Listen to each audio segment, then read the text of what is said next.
discovered in April 1940 that the Kaiser Wilhelm Institute of Physics in Berlin had started an extensive research program involving uranium, the committee's work took on a new urgency. It recommended the funding of significant research in the U.S., especially work at Columbia University in New York on nuclear chain reactions. In June 1940, shortly after Belgium's defeat and occupation by Germany, the Uranium Committee encouraged Edgar Sanger, the managing director of Union Minière, to move its mined supplies of Congolese uranium to the U.S. for safekeeping. There was serious concern at this time that the Congo might be invaded by Nazi Germany. Sanger later noted having serious reservations about security in Katanga. La sécurité au Katanga était mal garantie. Before the war, the ore had been shipped to a Union Minière refinery in Belgium. But now that Belgium was occupied by the Nazis, it was decided to ship the ore directly from the Congo to America. Towards the end of 1940, 1,200 tons of the stockpiled uranium ore at Shinkolobwe, of approximately 70% uranium oxide, were shipped to New York. A commercial arm of Union Minière was specially set up in New York to arrange for the transport of the ore. This was the African Metals Corporation, also known as Afrimat, which became the sole agent for the sale of Union Minière products in the U.S. During September and October 1940, the ore was shipped from the Congo and was stored on arrival on Staten Island in New York. Edgar Sanger, a qualified engineer, had worked for Union Minière since 1911. He was appointed director of the company in 1932. He later claimed that it was entirely his own idea to send the uranium to New York. "I did this," he told the writer John Gunther in the mid-1950s, "without telling anything to anybody."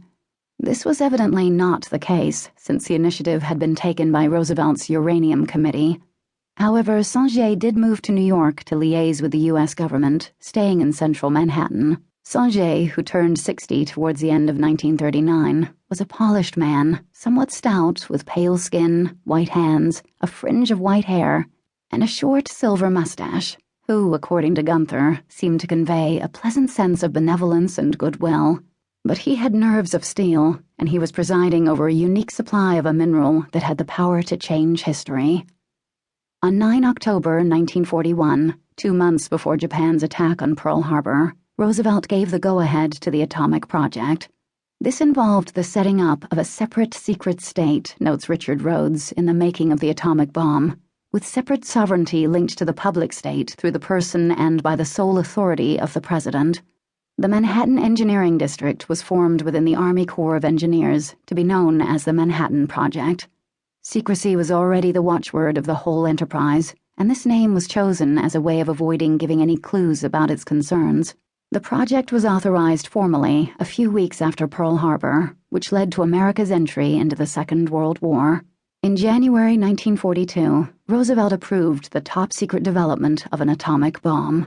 The project now received full support from the Army in order to meet the emerging need for large-scale construction and design. In September that year, the President gave military command of the Manhattan Project to General Leslie R. Groves, a West Point graduate who was described by Kenneth Nichols, his second-in-command, as the biggest son of a bitch I've ever met in my life, but also one of the most capable individuals.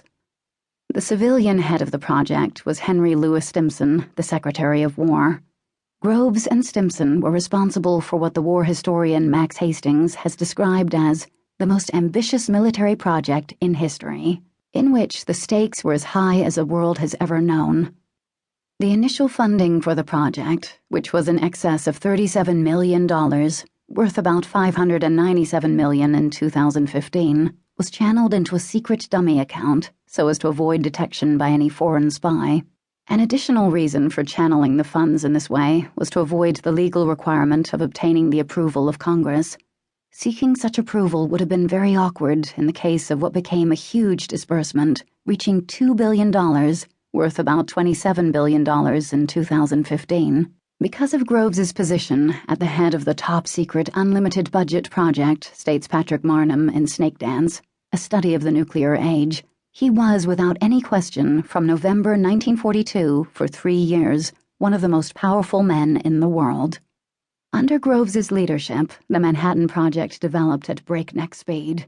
He sent Nichols to negotiate with Edgar Sanger over the purchase of the 1,200 tons. To keep listening to this audiobook, I've left you a link in the description so you can do it, at no cost thanks to Audible's 30-day free trial.